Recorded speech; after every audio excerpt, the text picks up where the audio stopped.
lived in a converted asylum for just under a year. I thought I was renting a cheap flat in an old building. I didn't realize it used to be an asylum. I also didn't realize that one of the patients is still there. And I think she's been watching me sleep. I didn't know that's what it was when I signed the lease. The agency just called it a historic property. Tall windows, thick stone walls, cold, echoey corridors. The kind of place that felt solid, like it had roots buried in something deep. I only found out what it used to be after I moved in. An old metal plaque by the bin store, mostly rusted over. It read, St. Augustine's Mental Hospital, operational 1904 to 1987. Someone had scratched a thick line through it, like they didn't want it remembered. At the time, I thought it was funny. Bit of creepy history. A good story to tell friends. But the flat, it never felt right. Not once. My unit was on the second floor, what used to be Ward 6. You could tell it hadn't always been apartments. The hallway was too long. The doors didn't match. My front door had 3 separate deadbolts, like someone had added them after the fact. There were vents that led nowhere, switches that clicked but didn't control anything. The walls felt too thick, like they were hiding something. And at night, the silence had weight. The first few nights were quiet. Then the lights started flickering. Always the same ones. Always at 3:11 a.m. It was so specific, I started tracking it. First the hallway outside my door, then the bulb above the fridge, then the tiny light inside the bathroom fan. Just a flicker, quick, like something brushing past, like someone doing rounds. I told myself it was bad wiring, old building, old problems. But it always happened in the same order, like a routine. Then came the dreams. I'd wake up in a cold sweat, convinced someone had just been in the room with me. Always a woman, tall, narrow face, grey skin. She wore what looked like an old nurse's uniform, starched white but yellowed at the seams, rusty stains near the pockets. She didn't move, didn't blink, just stood at the foot of my bed and watched. Sometimes I'd hear her writing, pen scratching across paper. Once, I swear I heard her whisper, "He's not calming down," like she was observing me. The hallucinations started not long after that.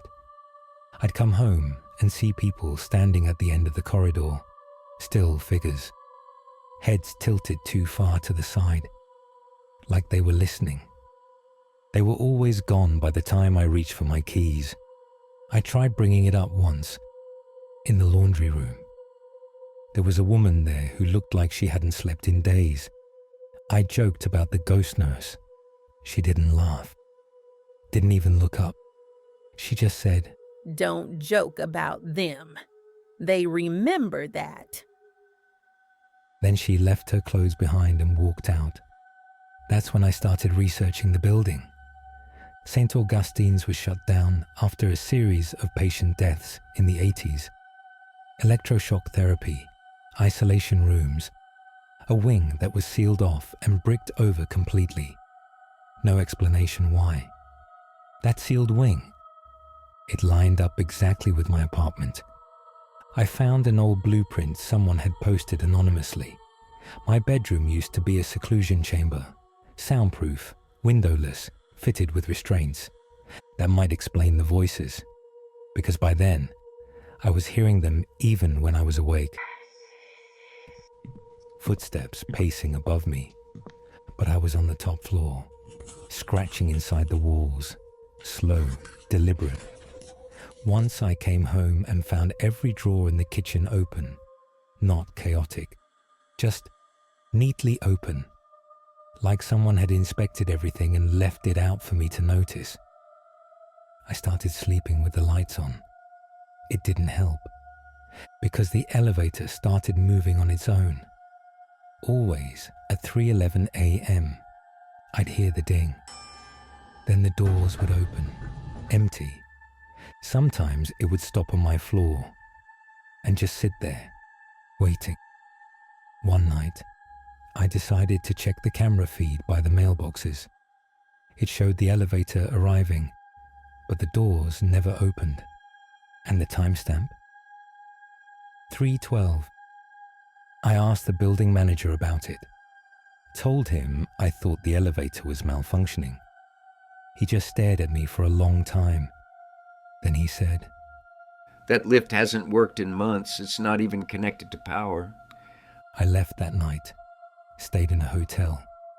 First time I'd slept through the night in weeks. When I came back the next morning to grab my things, I found the furniture in my bedroom had been rearranged. Not knocked over, arranged. Bed, chair, lamp, all lined up, all facing the wall, like an audience waiting for something to appear. There were marks on the wall where the paint had bubbled, like something behind it was trying to push through. I didn't grab everything. I left and never went back.